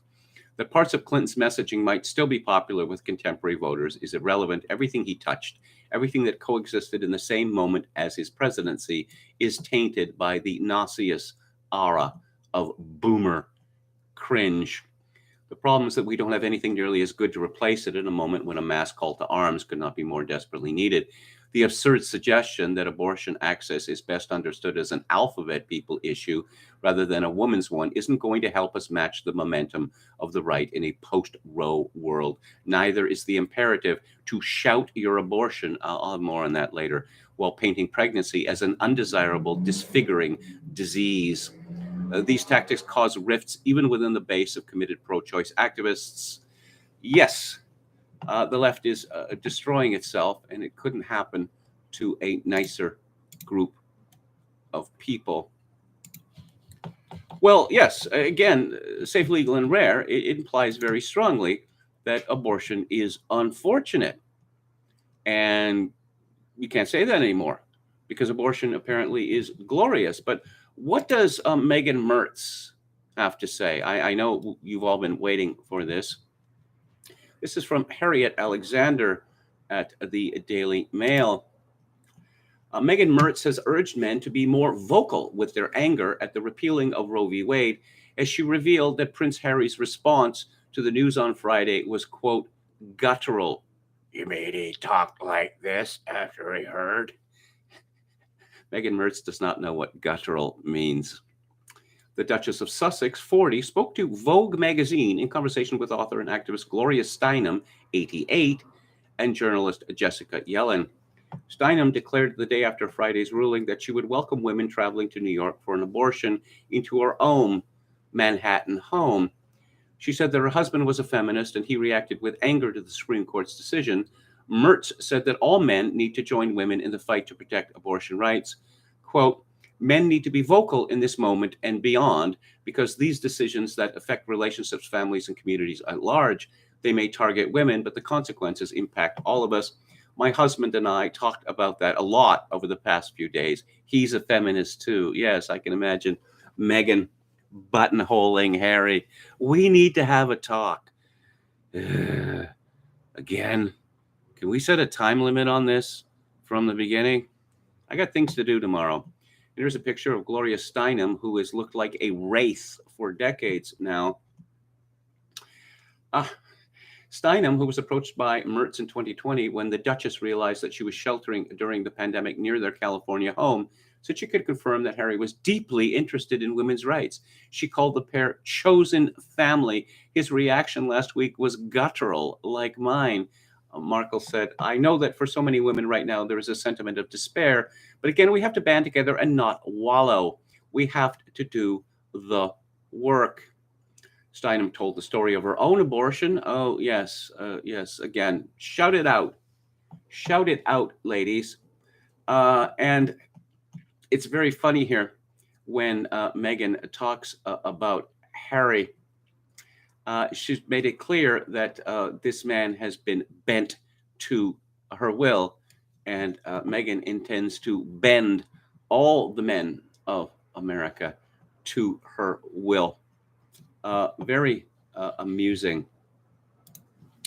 And, so what does Ireland Baldwin have to say? I know you've all been waiting for that. This is from Alana Mastrangelo at Breitbart. Ireland Baldwin is the daughter of Alec Baldwin and Kim Basinger. Ireland Baldwin says she got an abortion because she knows exactly what it felt like to be born between two people who hated each other, referring to her parents, actors Alec Baldwin and Kim Basinger. I chose to get an abortion because I know exactly what it felt like to be born between two people who hated each other, she explained in a TikTok video. She went on to explain that she was in an unhappy relationship with her boyfriend when she became pregnant, adding, he made it pretty clear that he never wanted kids or marriage. He barely wanted to be in a serious relationship. Then why were you having sex with him, Ireland? Could I have had that baby and put that baby up for adoption? Maybe, maybe not. But choosing to raise a baby without my own financial security, without a loving and supportive partner, that wasn't gonna work for me. I choose me, and I would choose me again. It's your life. It's your choice.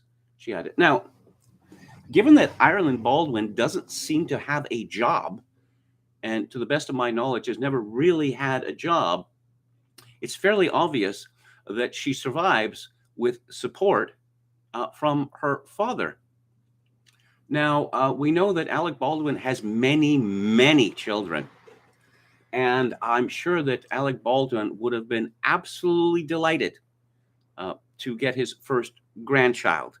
But no, he was denied this. Elsewhere in the video, Baldwin mentioned that she was raped when she was a teenager, although she did not mention getting pregnant as a result of the rape. Quote, I was raped when I was a teenager, and I was completely unconscious when it happened. Okay, what does that tell you about Ireland's choices? And it changed the course of the rest of my life. I spiraled. I lost control of my life. I drank a lot more.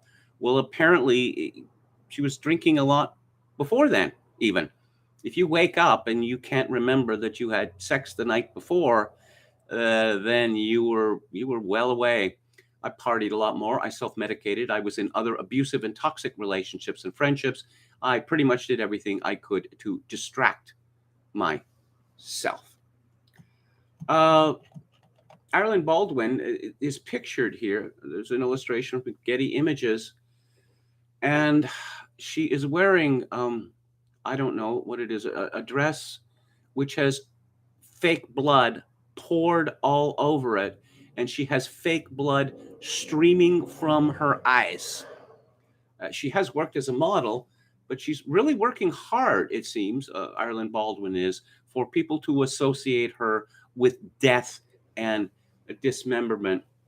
She's a good-looking young woman with pale skin and a very handsome body, which unfortunately is disfigured horribly with sleeve tattoos.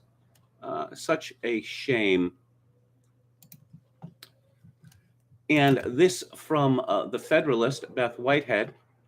The White House just promoted a website that guides girls under 15 to getting an abortion without their parents' knowledge or consent. On June 25th, the day after the Supreme Court overturned Roe v. Wade, the White House advertised an online Health and Human Services flyer containing a link to abortionfinder.org, a network that connects women wanting abortions to local facilities that will perform them and provides information on the legality of abortion in their state. The website has a search engine to find abortionists based on the seeker's location and age, including for minors 15 or younger. Abortionfinder.org also includes a link to the If, When, How judicial bypass helpline, which is designed to help minors bypass their parents or guardians to obtain an abortion. This judicial bypass system cuts 14 to 16-year-olds off from their support systems, isolating them and allowing them to kill their children in utero and put their bodies through the trauma of abortion with no familial protection. Again, the left has moved very quickly to this position that parents have no rights with regard to their children. They can be, jabbed. They can be brainwashed. Their child can have an abortion. It's none of the parents' business. Actually, none of their business. I mean, they only, work to support them, but that no rights are attached to that. Yes. So, Biden administration's reaction to the repeal of Roe v. Wade is not just this will not stand, but there simply aren't enough abortions taking place in America. This is from Steve Watson at Summit News. Following repeated calls by Democrats for pop-up abortion centers to be instituted on federally owned land, White House Press Secretary Karine Jean-Pierre admitted that any such move would likely put women and providers at risk of prosecution. As we noted yesterday, the likes of Elizabeth Warren and Alexandria Ocasio-Cortez have called for the Biden administration to immediately implement federal abortion services, with Warren suggesting tents be erected in national parks. Come for the greenery, come for the wildlife, stay for the abortion. These people are just unbelievably ghoulish. And again, from the Federalist, this is from Kylie Griswold. Many Christian figureheads of the Never Trump variety have either gone mute or twisted themselves in ideological knots since the Supreme Court struck down Roe v. Wade after nearly half a century. But none of the silence is as deafening as that coming from Russell Moore, the former provost and dean of the Southern Baptist Theological Seminary. It's odd that one of the most prominent names in evangelicalism and the country's largest Protestant circles hasn't said a peep about the most consequential legal decision of our time, especially since Christianity was such a large part of the movement, causing the reversal of Roe and will no doubt play an outsized role in its aftermath. A little online searching shows one bonus episode from the Russell Moore Show on Christianity Today, where Moore holds the title of public theologian, that came out the day of the Dobbs ruling, advertising a conversation with Stephen Prothero on culture wars now that Roe is gone.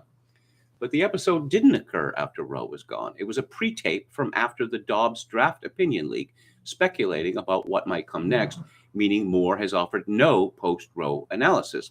And his guest a religion professor at Boston University, has spent the days since the Roe reversal telling Christians to F off on Twitter and retweeting political graphics depicting conservative Supreme Court justices as Tiananmen Square tanks about to mow down a pregnant woman.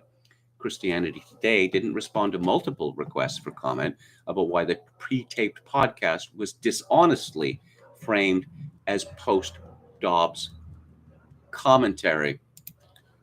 Well, I guess you don't want to put yourself in a position where you'd have to give some credit to Orange Badman. And now let's talk about the Ukraine.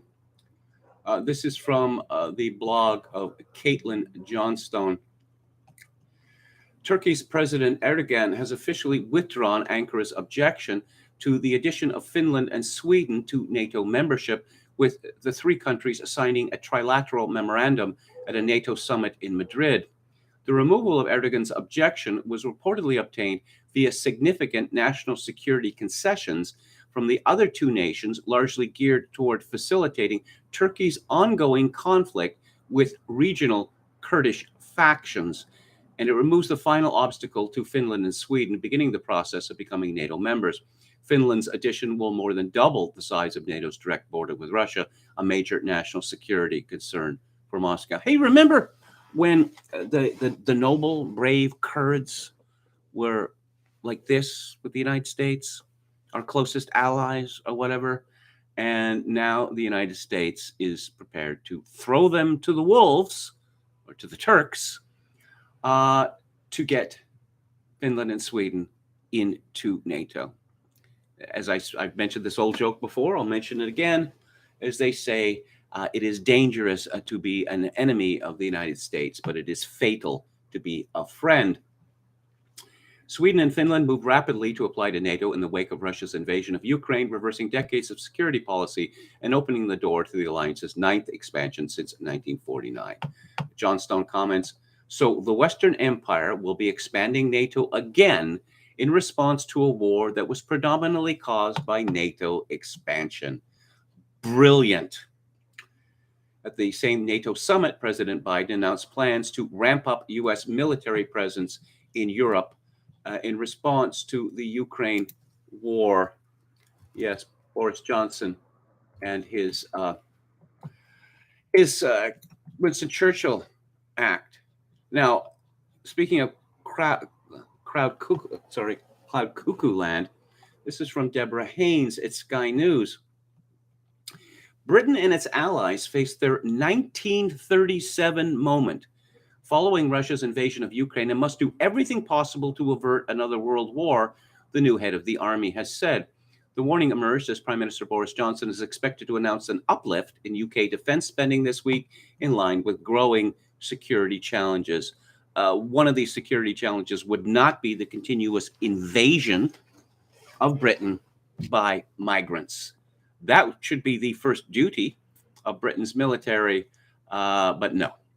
General Sir Patrick Sanders, the chief of the General Staff, said Russian President Vladimir Putin and his expansionist ambitions pose the greatest threat to sovereignty, democracy, and the freedom to live without violence that he has ever known. He said that the British Army is not mobilizing to provoke war, it is mobilizing to prevent war in Europe. I'm just going to bring up here something very wise that was said by Arthur Schlesinger Jr. on a similar subject. Quote, the multitude of errors committed in the name of Munich may exceed the original error of 1938.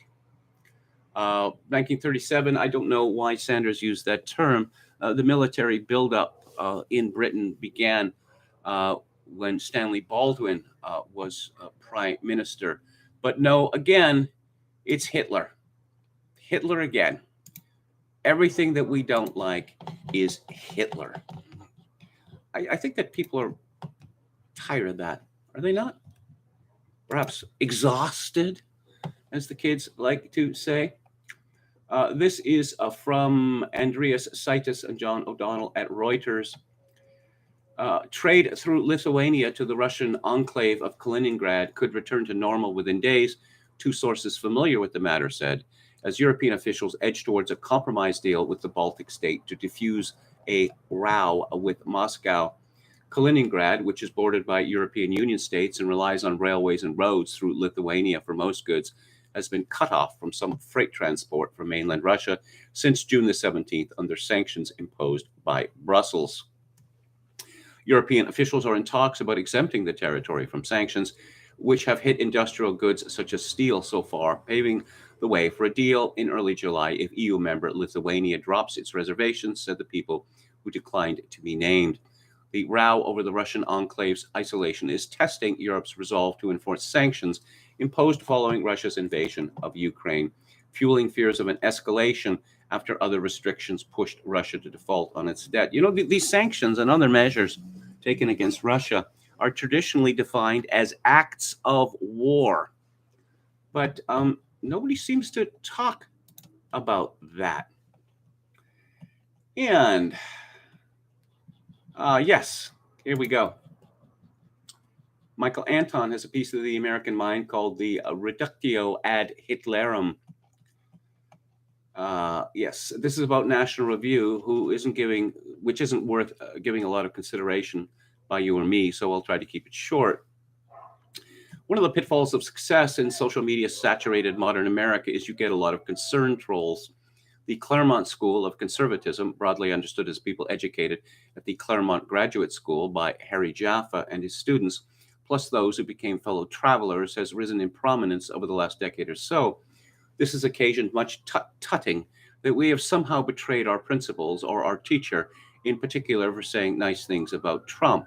That article or tweet thread has been written so many times that you'd think people would get tired of it and stop offering fresh examples. But here comes National Review with another entrant. Mike Watson, of whom I have never heard, is the author. Did he go to Claremont? Attend any of the Claremont Institute's fellowship programs? Spend any time with Jaffa at all? Not that I know of. Why then does he feel especially qualified to tell those of us who did what our true principles are and what they allegedly require us to conclude? One of the maxims of Jaffa's great teacher, Leo Strauss, was that before one can accurately or usefully criticize a thinker or body of thought, one must first understand him exactly as he understands himself.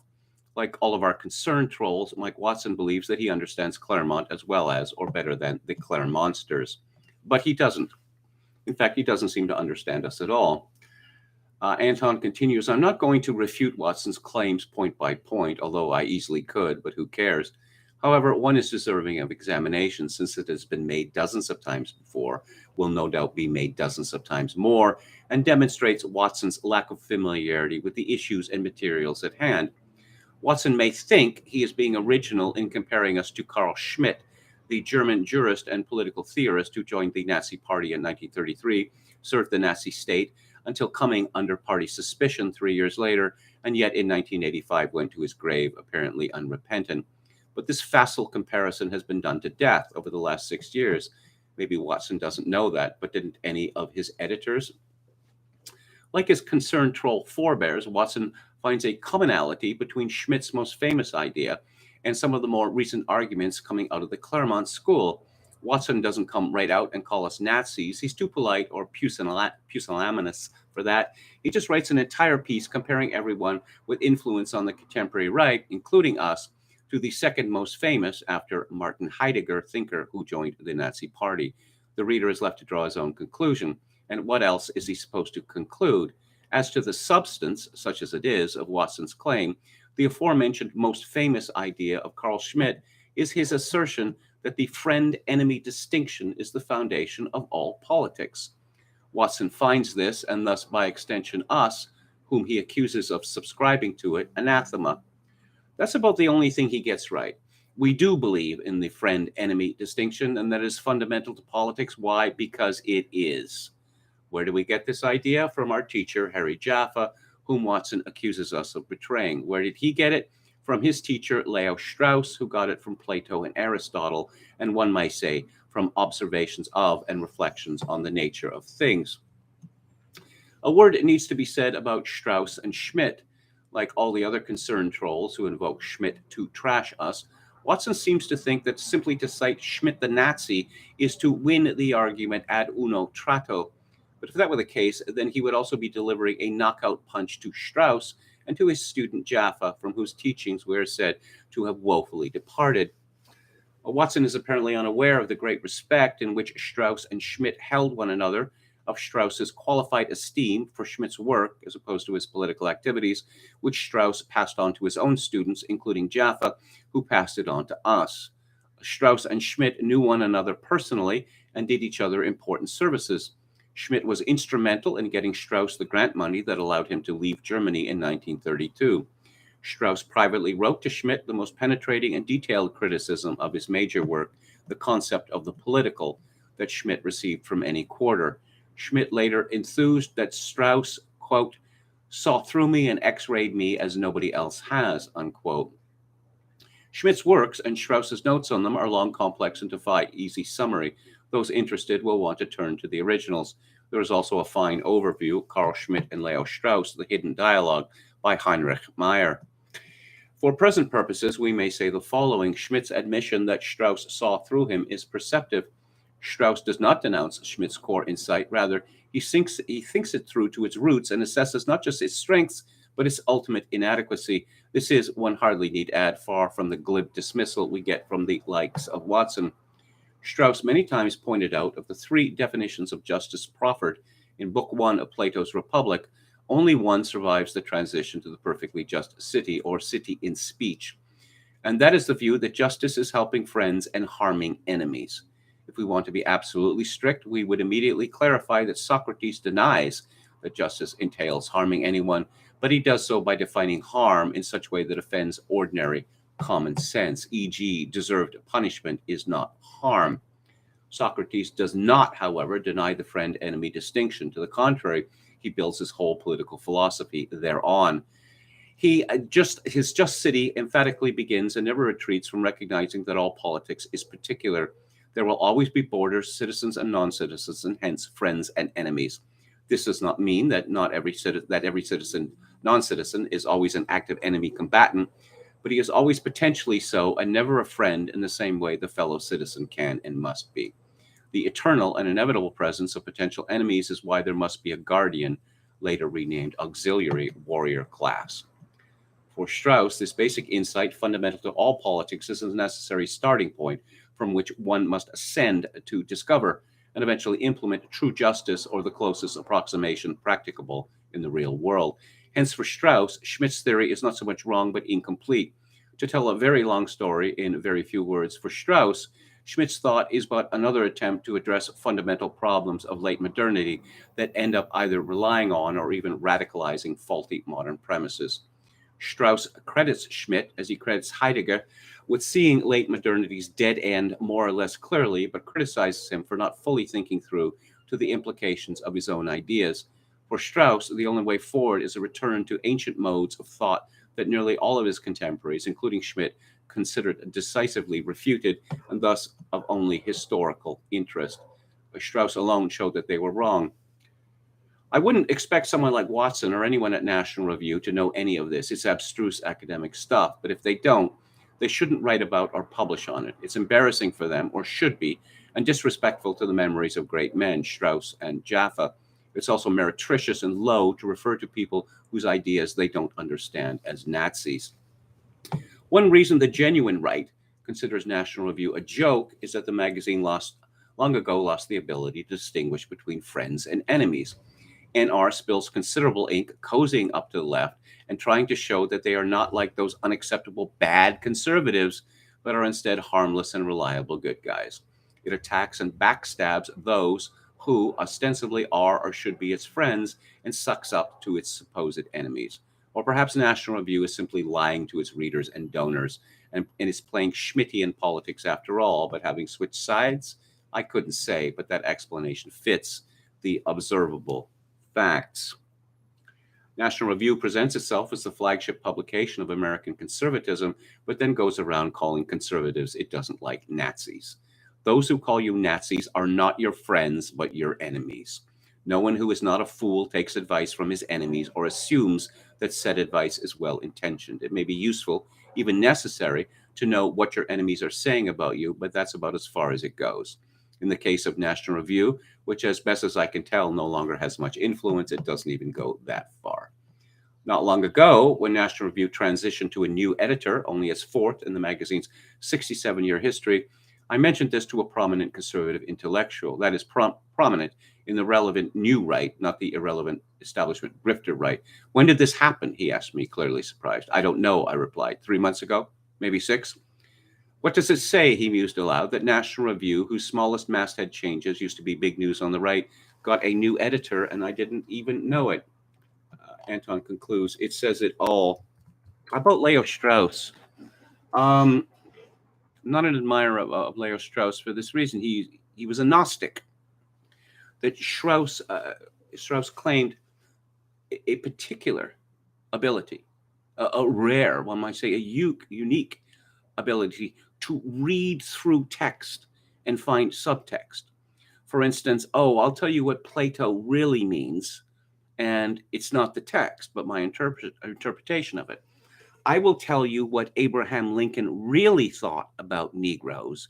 Ignore what he wrote, ignore his speeches, because I, Leo Strauss, who has the gnosis, the light, I can tell you Abraham Lincoln's true intentions. And that to me is, witchcraft. And I will have none of it. I believe that the new editor of National Review is, as Sam Francis liked to joke, someone from India who's been brought in to tell Americans what's what. Let's have a final look at the chat. And scroll down to the... Give me a word and I'll find some connection to Linda Carter, says a British American. Ruslan Akhbatov says Kabbalistic. Strauss reminds one of Theodor Adorno, says Ruslan Akhmatov. National Review. No, actually, I wrote a few times for National Review. That's when John O'Sullivan was editor, and Peter Brimelow was ensconced there.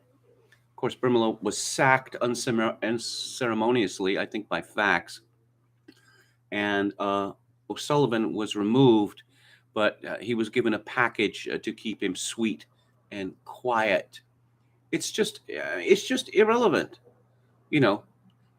The conservative case for, the conservative case for abortion, the conservative case for gay marriage, the conservative case for, David A. French has made the conservative, although he admits classical liberal case for drag queen story hour, one of the blessings of American liberty, he calls it. Well, why would people with any brains want to have anything to do with a publication like that? Bounce is my favorite word, says Palpicasso88. Ruslan Akhbatov says, I like to troll Dumaraquans by telling them I support Holy Mother Russia. Yes. Anrun makes a Mel Brooks joke. Yes, don't be dumb, be a smarty. He made Mel Brooks, but back in the 1980s, he made a Hitler rap, based on, the producers, that was shown on MTV. Obviously, that would not be allowed today. Shows how desperate clown Welt is that they keep poking that big bear. Ogan's Iron, hello, says Claire Monsters, LOL. British American says Russia has been unbelievably restrained, Western meddling in Ukraine for how much longer? Some would say, I'm not one of them, that the bedspreads in Kevin's room are Hitler. Oh, Hitler chewed carpet, I hear, says Oscar Toe. Yes, we were talking about that yesterday. The Ukraine is weak. Second Seinfeld reference today. Yes. Kramer and Newman were playing Risk, and they didn't trust each other not to cheat. So they took it on the subway and they were discussing their game. And Newman says, I still have forces in the Ukraine. The Ukraine is weak, said Kramer. Is it paper tiger? Or use some other insulting phrase. And some man with a fur cap. I am from Ukraine. He's very, very angry. You say Ukraine is weak. So he smashes the board. Remember when Alec Baldwin used to call paparazzi homosexual slurs without care? I do indeed. We're talking about what that movie, what was it called? World Police, World Team. My favorite part of that movie was the shooting of the Alec Baldwin marionette. I unfortunately saw the uncensored version of that film. If you haven't seen it, choose the censored version, because the uncensored version is so over the top, so disgusting that it marred my enjoyment of the rest of it. The daughter, yes, he called her a little pig. He called her. Custody rights, telephone calls, scheduled telephone calls, and she was in the habit of not being there for her scheduled telephone call, and Baldwin erupted. Chokin 666 says Gloria Steinem, CIA operative. Well, that's the rumor. That's the rumor. It was very common for 40-something or even 50-something widower to marry a 20-something woman, says British American. Well, yeah, indeed. Because if you want children, you want to bet on youth and not on age. American divorce was extremely rare in Western societies a few generations ago. Christopher Lasch reports in one of his books that is by 1920, 1 in 7 American marriages ended in a divorce. The birthing people thing is at most 2 years old. Yes, it was about 10 years ago, maybe less than 10 years ago, when I first heard this phrase. It involved a domestic dispute between two lesbian UC Berkeley professors. Police were called in, and the report referred to the female penis. And I thought, it can't be long now. It can't be long now that, the end times are coming. So that's it for today. Thank you so much for tuning in. I greatly appreciate it. If you'd like to make a donation to the KMG show, my PayPal account is linked to kevin_grace@hotmail.com. If you are in Canada, donations may be made directly to the live stream at Interac at kevingrace@shaw.ca. And as always, I leave you with this. In these days of social atomization and civilizational collapse, I do dearly wish that you, my dear viewers and listeners, manage to forge a genuine human connection to ease the burden. Good night.